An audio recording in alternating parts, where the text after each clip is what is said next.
It's one small step for man, one giant leap for mankind. Columbia, this is Houston, AOS, over.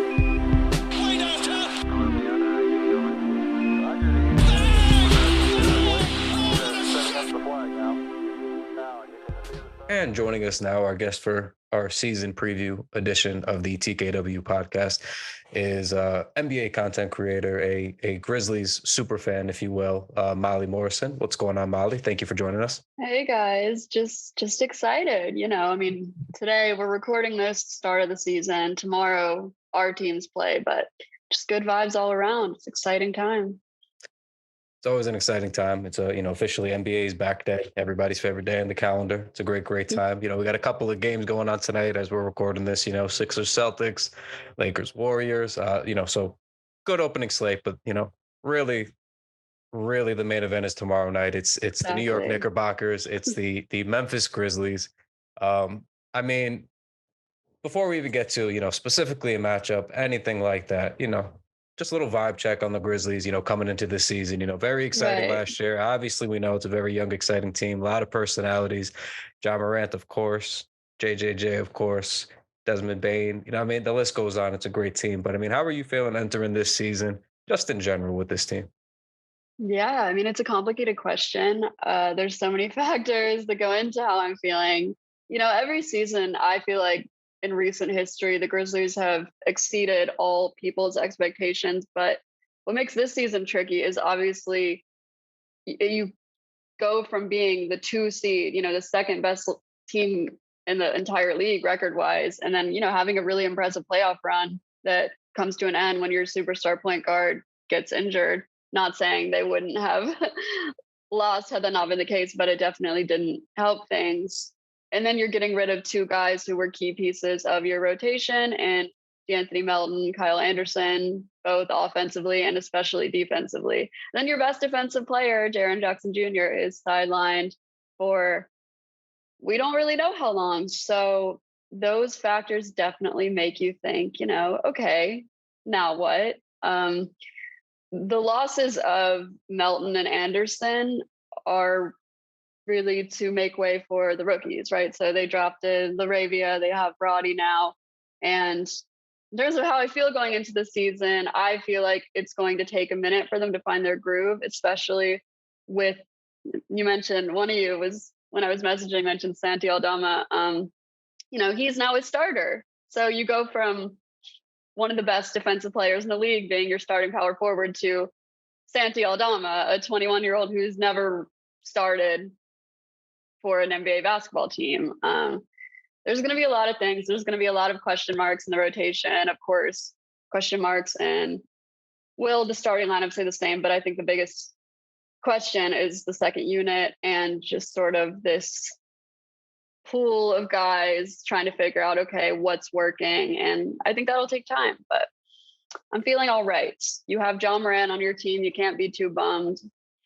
I'm feeling all right. Desmond Bane, Dylan Brooks, I'm really high on him.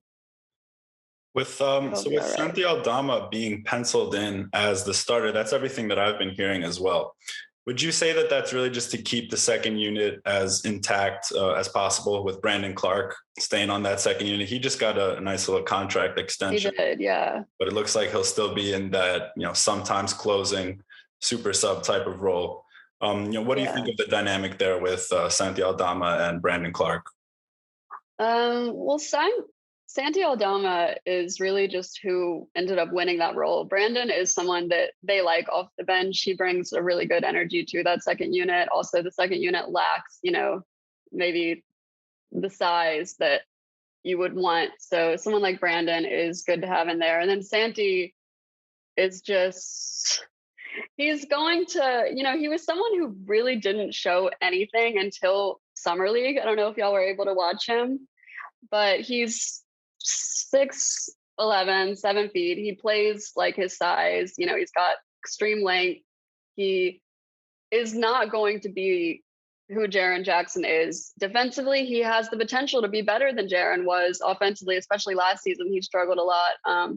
from three. So I feel like the offense and this floor spacing is really going to be what makes him maybe that better starting role as opposed to Brandon, who really, works in the paint, the mid range. So yeah, I don't know. I feel like Santi is going to get a really good test come Wednesday. Come Wednesday, it's gonna be weird. It's like we have such a small sample size of games we've watched him in, so it's hard for me to sit here and be like, this is how he's gonna be. So yeah, that's kind of where I'm at. Well, he was a big waiver wire pickup for me in the Knicks Wall Fantasy League. So I'm really happy to hear you gush about him like this. I'll call it gush. I don't know if this is gushing, but I did happen to see him in Summer League though, and that's definitely what planted the seed for being very fascinated by him this year because he's got some interesting ball skills for someone of that size. Yeah. And honestly, I just especially with the Memphis Grizzlies, new player hopping on the scene. It's always exciting. I like to see people make a name for themselves, and the Grizzlies have been awesome at identifying talent on the margins. Yeah, for sure. And then Zaire Williams is someone who I would say is probably the most expected to make a big leap this year.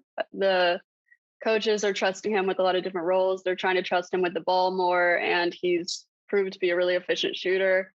He is very long. He runs like a baby deer, I always say, but he's just a really good player. And I feel like he could have the kind of lead because, you have Ja and Bane who are going to be your two best players, but both of them last season, the leaps they took were just like astronomical, right? So it's hard to imagine either of them being like that much better. So you really have to look at everyone else and be like, okay, we saw them at, they'll continue to improve gradually but it would be hard. Both of them were considered highly for most improved player in the league. So it'd be hard to improve more than that. Y'all know something or two about most improved players. Not improving.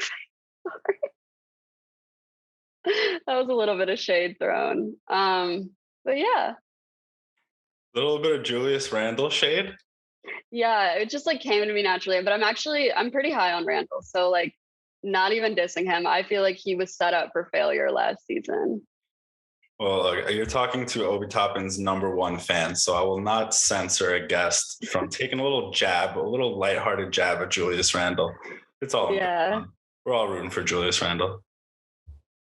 Truth is always somewhere in the middle with Julius, unfortunately. 2 years of not having a point guard will do that for you. Literally. First year, Alfred Payton technically is classified as a point guard, but is he really an NBA point guard? He's not. And then Alec Burks last season. The point guard himself, Alec Burks. We were subjected to 48 minutes of point Burks every night, despite having multiple other capable guards in the roster because Tom Thibodeau is Tom Thibodeau. But having a actual competent and offensively capable point guard is probably a nice change of pace, not just for one Mr. Julius Randle, but the organization, the franchise at large, because that is the one position we quite literally never have. The one skill set at that position we never have. We've had capable guards before, but nobody who could score the basketball, unfortunately. So it's a dream of mine now to have a just regular good starting point guard in Jalen Brunson. And in the preseason, Julius looked a little bit better as a second, third option, which a minimized role from his really gargantuanly outsized role seems to be the right fit. So and just get the ball out of his hands more too. It's so important, take that pressure off of him. And I feel like that will allow him room to thrive more like he did before, with all the point guard struggles that just seem to get worse and worse. Every experiment was just not working. I love the Knicks signing Brunson. That was one of my favorite moves in the offseason. Brunson completely won me over in the playoffs last season. He is a guy who there aren't, everyone's, is he worth paying that much money? But in the NBA, point guards, when you have a point guard with that skill and you've been struggling to find a point guard, you're going to pay him. And I really, really like that fit. Yeah, Brunson, arguably the best player to change teams this summer via just a free agency signing. And you don't expect to be able to get someone that good, especially who's young in free agency these days. You see a lot of times teams stockpile these like $8 to $12 million contracts in order to throw them together to make a trade to get a player of that kind of caliber. And I think we were pretty fortunate that Knicks upper management had that connection with Jalen Brunson. Right. Probably planted the seed a long time ago for him to be interested in playing in New York. And I think that Mark Cuban really overthought it. I think he should have paid Jalen Brunson, especially. Oh, absolutely. Of course, yeah, these deals being handed out in the last couple of days. This Jordan Poole contract, Kevin Porter's contract, even though that one's got some light guarantees on it, Tyler Hero's deal. Yeah. I'm very happy with Brunson. I'm very happy with that contract number. It's not my money, but we're really happy to have Brunson. And I think from the first play of preseason where Jalen Brunson got himself a bucket in very he's been good. Fashion. He's been good. Yeah, we're excited about that. It's been a long time. We had 2 weeks of Jeremy Lin and we had 2010 Raymond Felton. Those were our last maybe better NBA point guard. So we're very excited. Yeah, for sure. The point guard, I'd say, is a pretty important role to fill. It's arguably one of the most important, and we have been really lacking. Yeah. Kyle mentioned Elfrid Payton before. We actually have a rule we're not allowed to mention him. That's Sean's rule.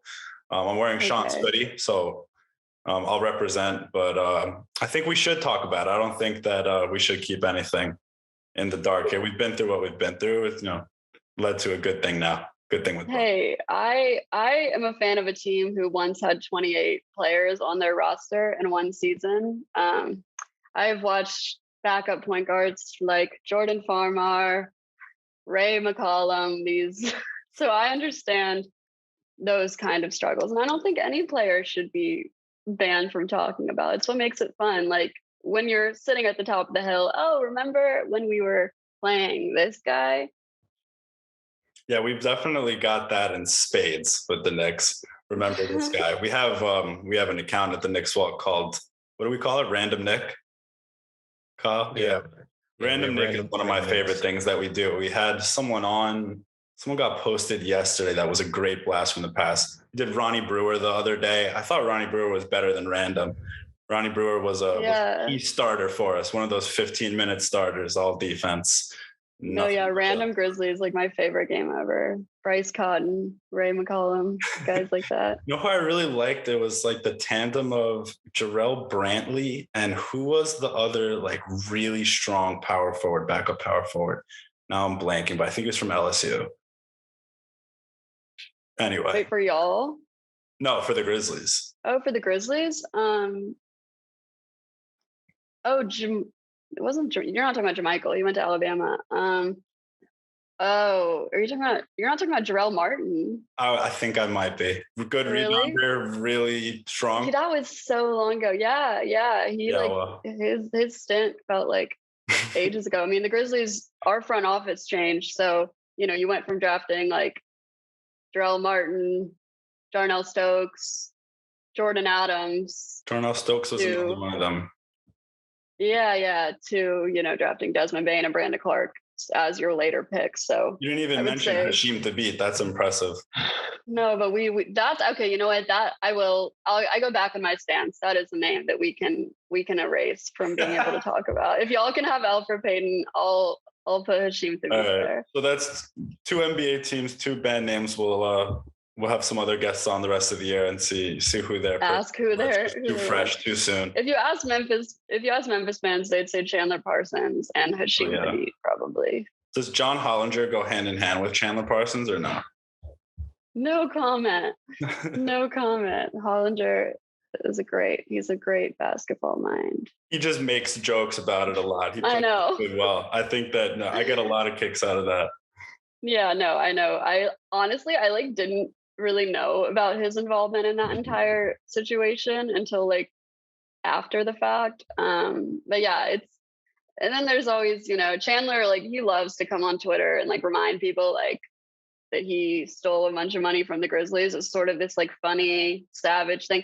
And I've never commented on it because I try to not completely, I try not to badmouth players, especially players who have played for the Grizzlies, but I will say it's kind of weird to me how he thinks it's this own to always be I sucked and like did nothing for the Grizzlies, but you paid me a bunch of money. It's like, I don't know. I like, good for you. I will say that, but it feels like a weird thing to like constantly flex. Anyway, that's like completely off topic. Yeah, no, our equivalent of that is probably Joakim Noah. He's taking some jabs at the Knicks. So. Really? Yeah, but it's all in good fun. And that's another former Grizz. Yeah, he was a hell of a player to watch in his prime. So I don't have any beef with him. I don't think that he could have propelled those Knicks teams much higher than they were. But speaking of propelling teams further, do you see another leap ahead for Ja Morant? And what would that look like? Because last year he was quite remarkable. Knicks fans have a little, friendly banter going back and forth with Ja Morant, but at the Knicks wall, we appreciate him. We love to watch Ja Morant. You mean because of RJ, like being next to each other? Yeah, we like to say comparison is the thief of joy. We like to remind people that they're just both really exciting, fun young players. Yeah. I mean, and it was like, I felt like it was one of those drafts where it was obvious those two were going to go first and RJ was going to like an obvious third. And then after that so it didn't feel like it was like, ooh, are they going to draft RJ or Ja? It honestly was pretty obvious they were going to draft Ja. I feel like, honestly, to me, I've seen more like Zion versus Ja comparisons over the years, but the question is, Ja could he take another step?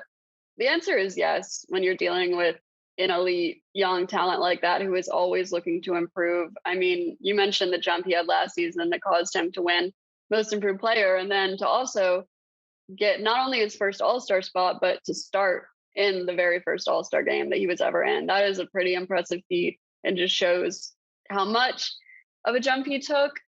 I mean, I would say yes, he will. A lot of the skills that he has been working on are skills that will continue to improve and allow that jump, such as his 3-point shot. That there was a period of time that it was freaking out every single time. But what I always admired about him was like the volume in which he continued to take those shots, because then, not that Ja and Ben Simmons are comparable really at all, but then you're your 4th, 5th year in the league and you can't make a three and you don't want to take a three. So the fact that he was willing to, take that criticism just to keep improving his shot was definitely impressive. I also feel like he's kind of underrated as a rebounder, which sounds funny, but he really, like, for his size, is really good at getting those rebounds that, bounce out. And his defense is something he is continuing to improve on. He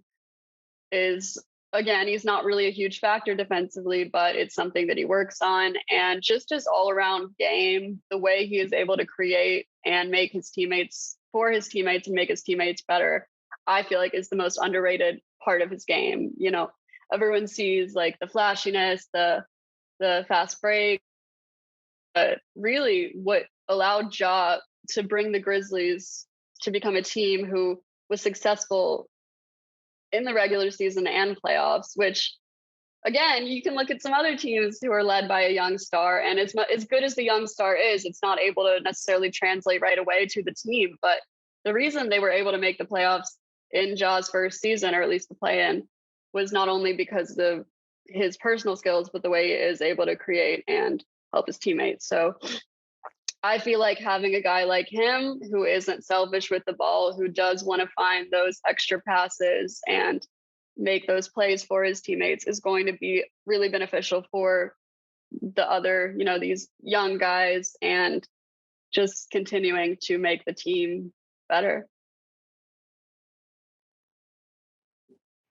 And he's like freaking awesome. Like who doesn't watch him and just feel like, oh my God, this guy is freaking awesome. So it's just the segment, and Dean knows this. Maybe I'm just a little long in the tooth at this point, with as long as I've been doing this with the Knicks stuff. But there's a segment of Knicks fans that have access to the internet, unfortunately, where anytime somebody is good and fun on another team for absolutely no reason at all, with no real incidents occurring between our two franchises, we have to, for no reason, declare that player is bad or wildly overrated, or he actually stinks, is something you see sometimes. Well, he doesn't play defense, so how good is he really? Stuff like that.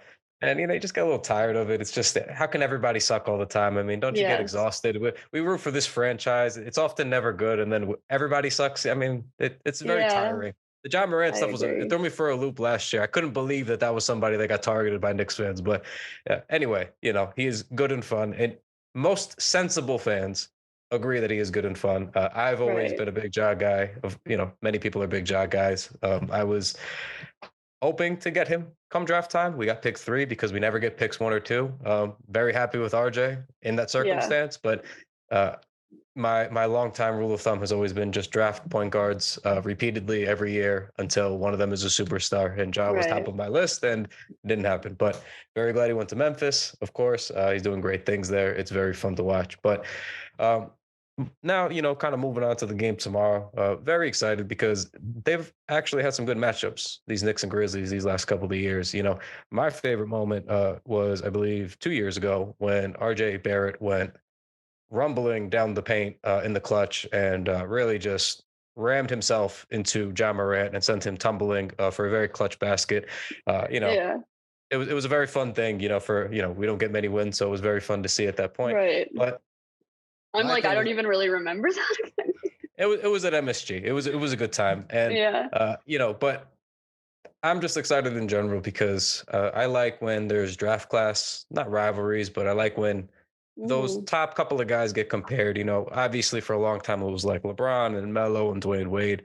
I've for a long time been thinking that the 2019 draft class is going to go down as one of the best, not entirely, but one of the best 1, 2, 3s at the top of the draft, Mm. possibly I in was about to NBA say, I history. don't think overall, but Not overall, but yeah. if Zion can stay on a basketball court and Ja keeps doing what Ja is doing and Yeah. RJ keeps taking steps towards getting to be a 25-ish point per game guy like he showed from 2022 onward last season, then we're looking at something special because normally you get picks 1 and 3 are good, but not all 3, or picks 2 and 3 are good. You know what I That's mean? actually, yeah, it's a really good point. Yeah, so just seeing these guys continue to grow and kind of have that, it's not really a rivalry, but just that sort of competitive back and forth over their careers, coming in being, the 2, 3 picks. To me, that's always going to be fun. I always look forward for that Yeah, stuff. yeah. You always want to see what they're Yeah, doing for their franchises. totally. There's always a lot about what RJ isn't specifically, but one thing that he has been is, despite some of his flaws, he's helped us shore up, for example, the defense, some of the playmaking. He's slowly coming to his own as a scorer. There was a lot about how he can't shoot. Now he's a good Hmm. 3-point shooter. Right, he So, is. little thing that he's added to his game, the same way Ja has ramped it up. Of course, we Right. always knew he was explosive, but like you said, he started to make people better, started to really figure out the volume part of his scoring game. And it's just, kind of an exciting way to kind of kick off the season, knowing that we get, you know, those two guys from a very, still very young, entering their Yeah. 4th years now. And we want to see something now. Just like Ja got to the All-Star game last year. Is this a year where out east RJ Barrett can get to the All-Star game? And tomorrow night we started. But what do you think? I guess, is there anything very specifically just for this game, not a season-long preview? I mean, is there anything you're looking for specifically just on the Grizzly side, Knicks side, whatever in general? What are you looking, I guess, to accomplish just from one game? We know it's overreaction season. Everybody loves, first half takeaways, first game Right, takeaways. We go 1-0. We're right. going to say we're going to be a top 3 seed if we beat the Grizzlies. So, I mean, what are you Absolutely. looking for? What are you hoping for to happen tomorrow? Besides a win, obviously.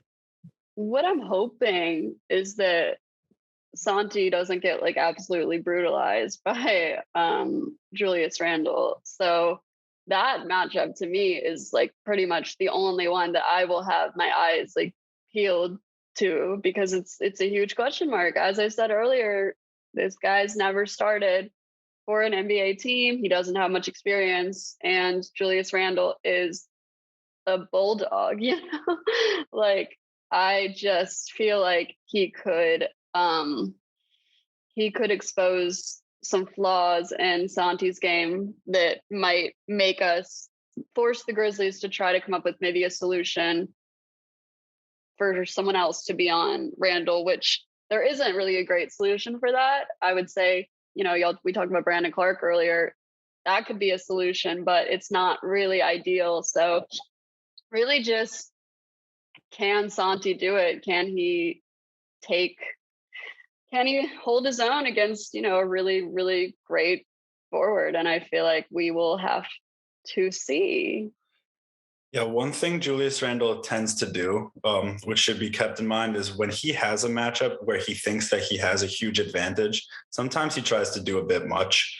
Yeah. A lot of times you'd be like, oh, I really love this matchup for Randle. And then the next thing you know, he just tried to make a few too many things happen, and it's a couple of turnovers in a row. But one thing I will say is that I think that Ja Morant might be able to get his season off to a really hot start because the Knicks intend to start Jalen Brunson and Evan Fournier together in the backcourt for the foreseeable future. Quentin Grimes was in that mix to potentially be in Fournier's spot, but it seems like I was going to ask who y'all's fifth starter was. I thought it was Fournier. So, so that'll be Bane. Fournier to start. Yeah. Grimes, I think Grimes has a chance to take that job, and I think he'll keep it if he's able to earn it. But he's dealing with some kind of foot injury. It's been a little nebulous coming out of the Knicks organization on that. So we're gonna have to see with that. But I don't think that they're gonna have RJ guard Ja Morant. No, I think other matchup problems. So yeah, if it's not gonna be RJ, I think Mitchell Robinson might be at risk of some early foul trouble because Ja Morant is gonna be getting by the Fourniers and Brunsons, I think, with relative ease. I feel like if Jaren was there and was healthy, that would be another question. Is Julius Randle going to cause Jaren to get in foul trouble? So there's definitely, it's not like there wouldn't be those questions there. But yeah, I feel like Ja and Brunson, you mentioned Fournier. I bet Bane will cover him. And then RJ, the Grizzlies usually put Dylan on their best scorer because, he can move around. So guys who aren't just shooting outside shots, I feel like Fournier is kind of that type of player, which is what would make Bane defend him better. So all the other matchups, I'm not necessarily concerned about. I feel like for the Knicks to win the game, if we're being honest, because like the Grizzlies are better than the Knicks. Their best player is better than the Knicks' best player. It would really have to be like Randle has a great game and scores 30. I see that as like the outcome there. Yeah, if Julius Randle has a great game and scores 30, I think a lot of Knicks fans would be extremely encouraged. Hopefully having Brunson now means that the Knicks can come away with some tough wins without Randle having to go superhero mode. I mean, a couple of years ago when the Knicks really exceeded expectations in that shortened season, they were 41-31. They were something like 18 wins over their projected Vegas win total. And that was Julius Randle becoming a 24-10-6 guy that, no one saw coming. Right. I think that, last year, Julius went for a repeat type of performance and his jumper kind of abandoned him. The circumstances, the stars didn't really align for him to have another all-star type of year. But I think the Knicks have a little bit more depth now, and they've had solid depth for a few years, lacking a little bit in high-end talent. Like you said, the Knicks don't have a Ja Morant on their roster. But I think that this is going to be quite a good matchup, especially with Jaren Jackson out. I'm going to be watching for this Randle and Aldama matchup now that because I knew Aldama would start, but I forgot about Randle. I forgot that means Randle is guarded by Aldama. Right. So, well, maybe hopefully for us, speaking for me, for Kyle, for New York, hopefully Randle dominates his matchup. Hopefully Obi gets the better of Brandon Clark. Brandon Clark's going to have to do a lot of running back on defense. I was gonna mention Obi. You said you're really high on him. He's my favorite player, personally. Yeah. I feel like was it a little frustrating last season? Because I feel like a lot of guys were the same position and it didn't necessarily allow some younger players as much time. So do you feel like that'll be improved this season? No, I think that the team will be better, but I don't think Tom Thibodeau will be changing his ways. He turned 65. Is that a trend with the Knicks? Is not really playing younger talent as much as you would like? It's interesting because at the same time, you get the sense that they're very invested in the young players. I don't think that Tibbs cares about the young players any less than he does his veteran players. His method is just to lean on his veteran players in games. I'm sure that all these young players on the Knicks will get a lot better for having been coached by Tom Thibodeau for the work that they have to put in practice. But, in the actual games, like you said, a couple of players playing the same position. Obi Toppin and Julius Randle playing together, it wouldn't be a crazy thing. It's not that out there of a thing to try. But Tom Thibodeau really likes to have his players in very regimented roles, very set roles. And so now, especially with Hartenstein coming in, there are no center minutes for Obi. Quickly, he's still behind, he's behind Brunson. He was behind Alec Burks, even though that didn't make a lot of rational sense. So, young players have a tough path to minutes on the Knicks, but I do think that the Knicks are invested in them and high expectations. I'd like to push back a bit because this is something I don't like seeing on Twitter all the time. Now, yes, I would like Obi should have played more, right? Obi absolutely should have played more. It's 2022 in the NBA. You can mix up your 4s and your 5s. It's very, very easy to do. There's no reason he couldn't have played alongside Randall. The numbers with Randall were actually positive. They were very, very good. Despite Tom Thibodeau throwing out propaganda to start the season, calling basically the reason for why the numbers were good blowouts, when we know that there were not many blowouts last season, like garbage time, because we weren't winning many games. So where did that happen? Because you had to have tried it in a meaningful moment of the game. My pushback is largely because people claim if basically all of the kids aren't playing, then Tibbs is playing none of the kids. And it's a very strange dynamic because Emmanuel quickly averaged 23 minutes per game last season. Towards the second half of the season, he was averaging over 25, about 25, right? Quentin Grimes was not some highly touted rookie coming out of school. He was our first round pick, but that doesn't guarantee you 20 minutes a game when game 1 of the season starts. But by about the middle of the year and onward, he was averaging between 15, 20 minutes a game, which is pretty solid as a rotation player. Obi was the one who probably wasn't playing that much, but he's playing about 15 minutes a game, right? Mitchell Robinson, mind you, was in year 3, 4 last year, right? So, I mean, he's still technically a younger player. RJ is a starter on the team. Their third-year player, last season, right? Played more than some, most in the NBA.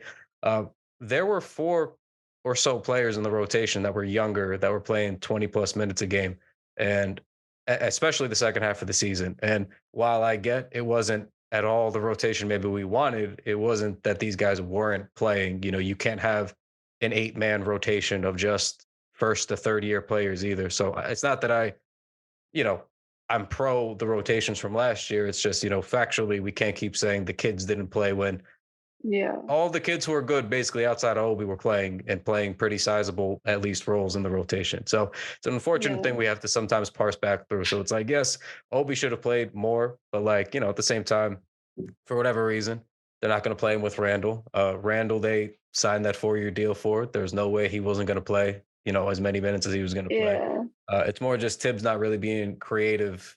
That was the problem. If Obi was playing 20 minutes a night all season, I don't think we hear that argument, but it's the fact that everything wasn't perfect, therefore the kids aren't playing.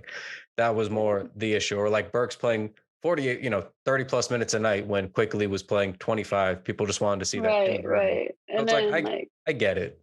Yeah.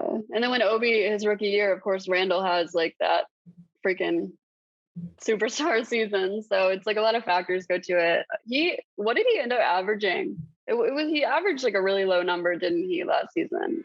Julius or Obi?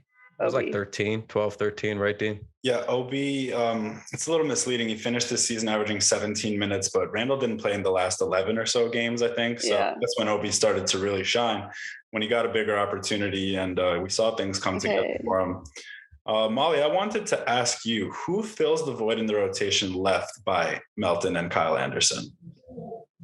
Okay, wait, first I have one more comment on Obi because I was really curious. So I pulled up, I did some superlatives for Bleacher Report, and I thought I had Obi actually as one of the nominees for my Desmond Bain Award this season, which means doubling their scoring average potentially. So he averaged 9 last season, and I said that I could see him potentially doubling. So I was like, I'm pretty sure I did something on that. Anyway. Yeah, so in terms of replacing those two, the biggest positive they had to the roster was their transition offense and defense. There was really it felt like there was no better team at points, backups that could do, what they were doing. But we basically replaced them. What we did was we replaced them with Laravia and Roddy. The Grizzlies decided we are going to invest in draft picks instead of paying them what maybe they could get paid by somebody else. And that's what they did. So they drafted 2 guys who they would like to fill those roles.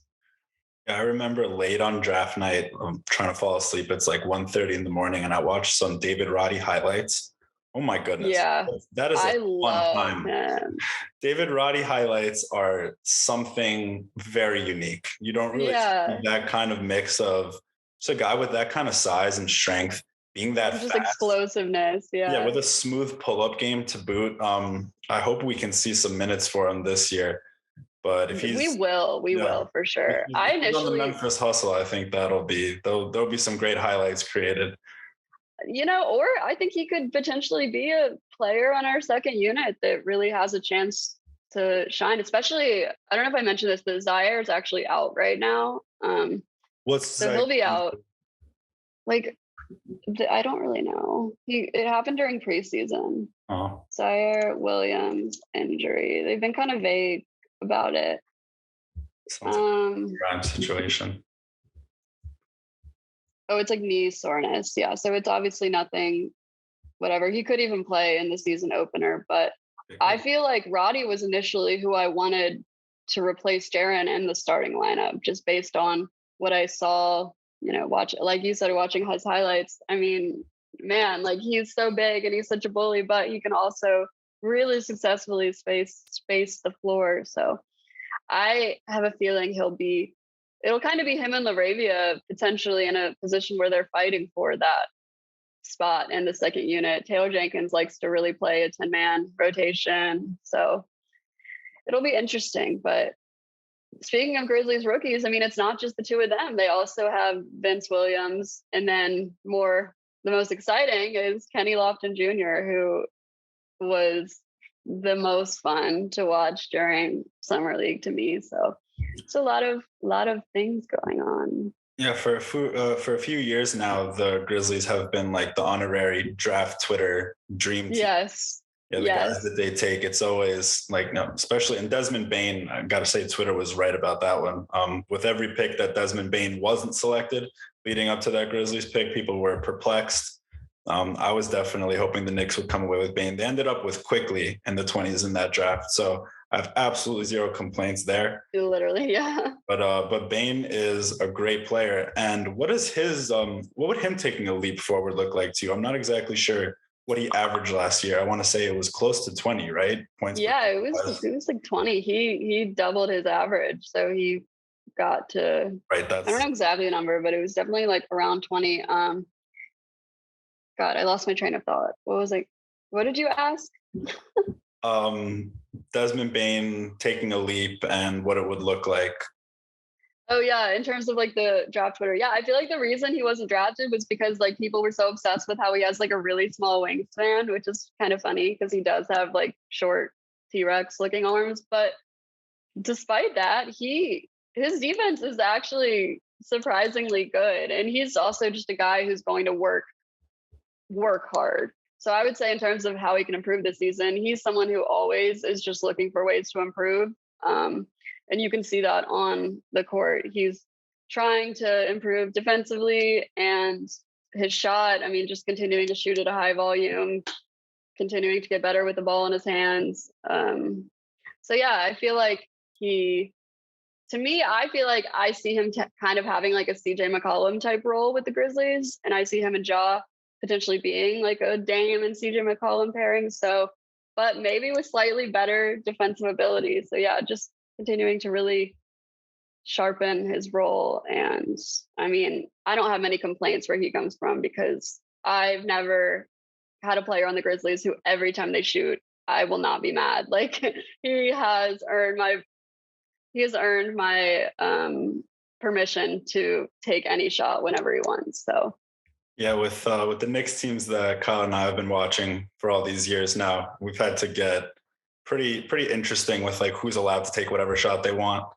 I think the first example that would come to Knicks fans' mind is J.R. Smith, because like he could make those shots. We needed him to literally. I was never mad at J.R. Smith. Never. That's how I feel about Jay Crowder, even though he like misses a lot of them. I was always like, you know what?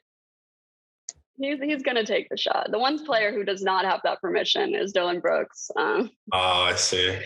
He's probably wore out his all the goodwill he has to shoot whatever shot he wants. It must be fading. Yeah, and you asked Dylan me Brooks, about.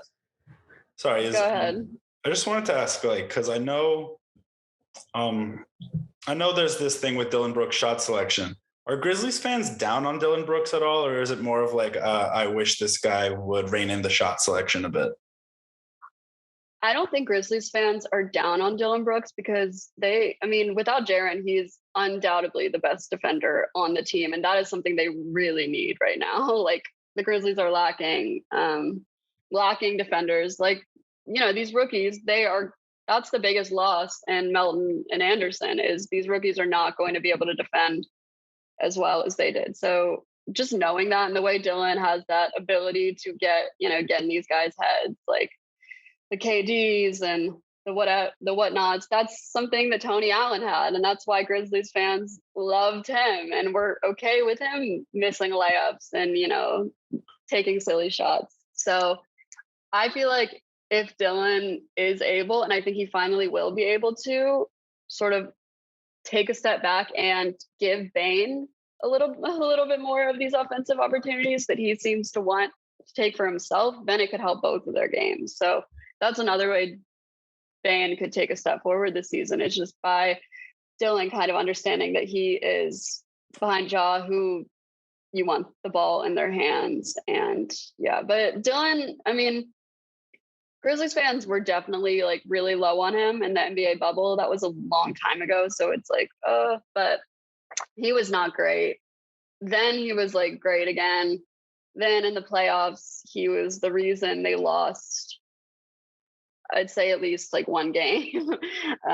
So it was a bit of a bummer. He does some reckless things. He'll foul at the end of games. He'll do those, he'll take the shot that it's like, oh my God, Dylan, what are you doing? But I think overall Grizzlies fans forgive him and are actually pretty high on him. Yeah, you like to see that passion. I actually just remembered as we talked about Dylan Brooks, when he was a rookie, I don't know if Kyle remembers this, he got into it with Courtney Lee when the Knicks were playing the Grizzlies. I think they were in a jump ball circle, and I was like, this guy's a rookie. Courtney Lee is like, at this point, like a 10-year NBA veteran. That's so funny. I was a little angry with Dylan Brooks at the time, but now looking back at how his career's gone and the type of spark plug he is, defensively, he's tough. Yeah, he is. I have to respect it. I have no choice but to respect it. Yeah, he's becoming a player that's, people hate, like sort of Patrick Beverley type player. Just, obviously not as intense as that, but I feel like the Grizzlies need a guy like that who still represents like grit and grind, which will never truly die. And, you want it to live on, and guys like Dylan and guys like Steven Adams, so yeah.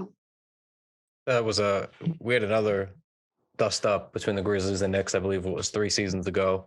The infamous Alfred Payton versus Jay Crowder sideline shove. Let's talk about that. That was, and then Marcus Morris with his comments post game that, post game that made me literally like so mad. He said that Jay Crowder had like woman-like tendencies or something, and I was like, yeah, he said female tendencies. That was not a good look. It was horrible. It made him like, it's why he's one of my least favorite players in the league, actually, among other reasons, but that really like put the nail in the coffin for me. Yeah, when you said Marcus Morris, you started that statement with Marcus Morris made some comments, and I feel like you're like, no. A wave of Marcus Morris comments popped through my head.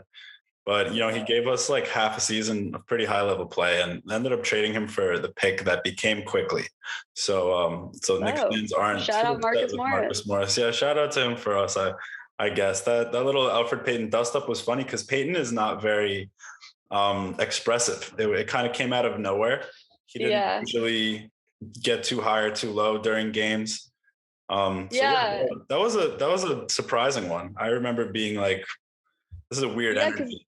It was the Grizzlies won, and then Jay Crowder took a shot once it was like when the clock, he should have just like let it expire. I'm pretty sure that was like what Wasn't happened. there like 40 seconds left? Wasn't it? I remember it. It wasn't. I don't know. I don't want to speak out of turn. I don't know if I remember the details perfectly, but I feel like what Crowder did was defensible in some way. Maybe Crowder and Payton were going at it during the game, though, and I didn't see that part. I don't know. I feel like whatever it was, it didn't warrant obviously what it led to. But that fight, I always like, my favorite thing to do when there's like fights or whatever in the NBA is like to watch like everyone and how everyone is reacting, because it's so funny. Like I remember you'll see different guys, like one guy's just like kind of like pretending to try to make everything better, but really he's like, get me out of here. But yeah, that's definitely a memorable moment, because it's not often, after it's like at the end of the game. And didn't they just like end it before? Obviously none of us like remember this super clearly, but I honestly wouldn't be surprised if they just like ended the game with 40 seconds or whatever left, because it was very obvious the Grizzlies at that point were going to win. But yeah, it was very strange end to that game. It's weird because it was like, I'm sure a lot of Knicks fans were in the same boat as me. I was kind of starting to tune the game out because the Knicks were losing significantly. They had no chance at a comeback. right. And I see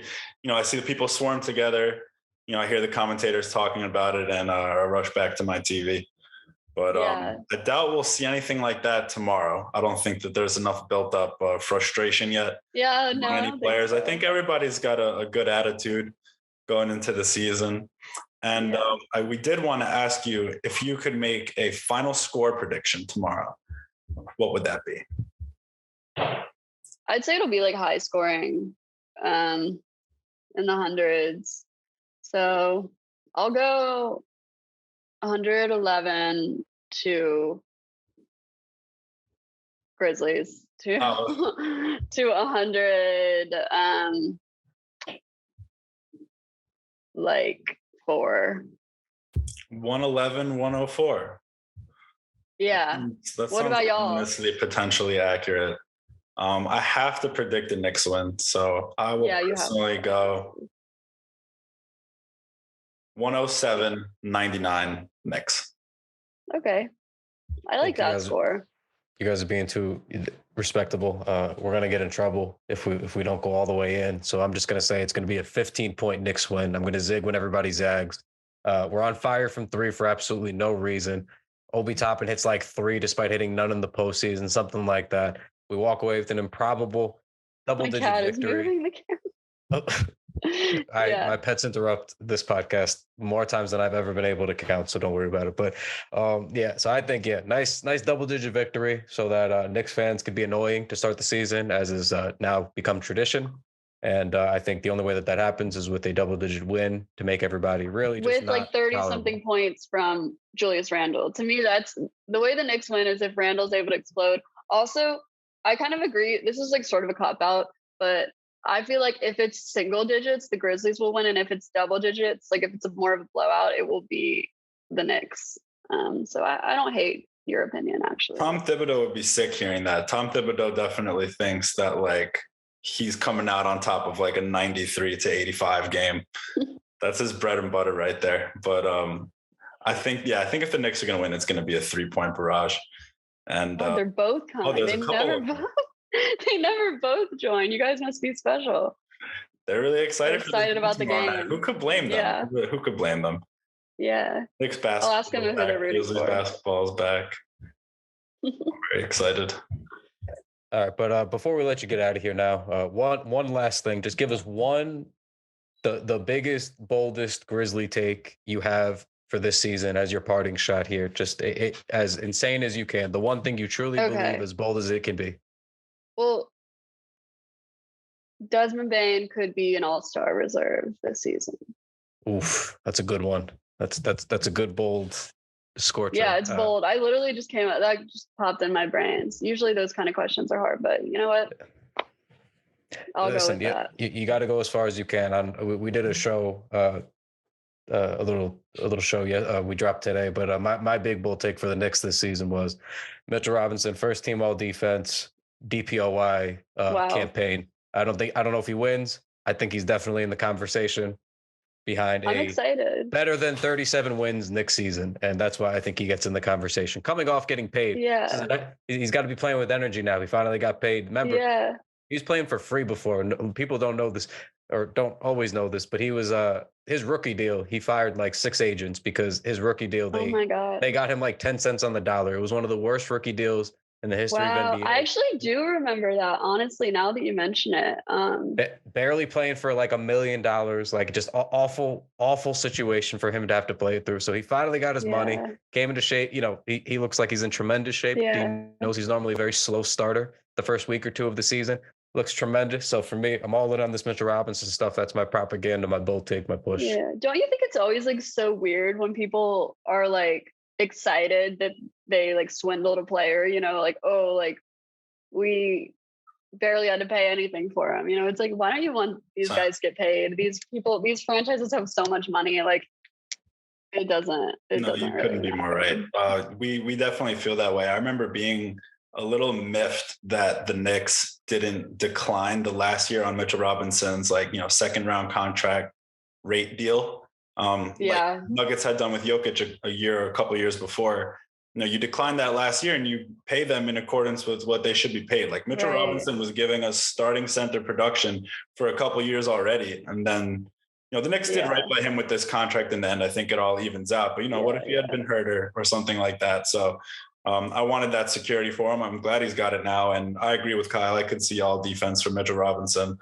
And I absolutely see all-star for Desmond Bane, because if the Grizzlies record-wise come the all-star game, come all-star weekend, if they're a top 1, 2, 3 seed, they'll be in the conversation for 2 all-stars. And Jaren Jackson will have missed a lot of time. So I don't think he'll be in that discussion. So Desmond Bane is, like everyone's ideal of 3-and-D young wing. And he's a lot of fun to watch, and he should be a lot of fun to watch tomorrow. Emphasis on the 3. but not too much fun tomorrow. I don't want you or any Grizzlies fans having too much fun watching Desmond Bane, because that might mean that he hit 9 threes and the Knicks defense isn't over. And Evan Fournier is in big trouble with the internet, and it wouldn't be a good look for us. But well, hey, congrats on finally getting a big free agent, even if it's not as big as you typically think you're gonna get.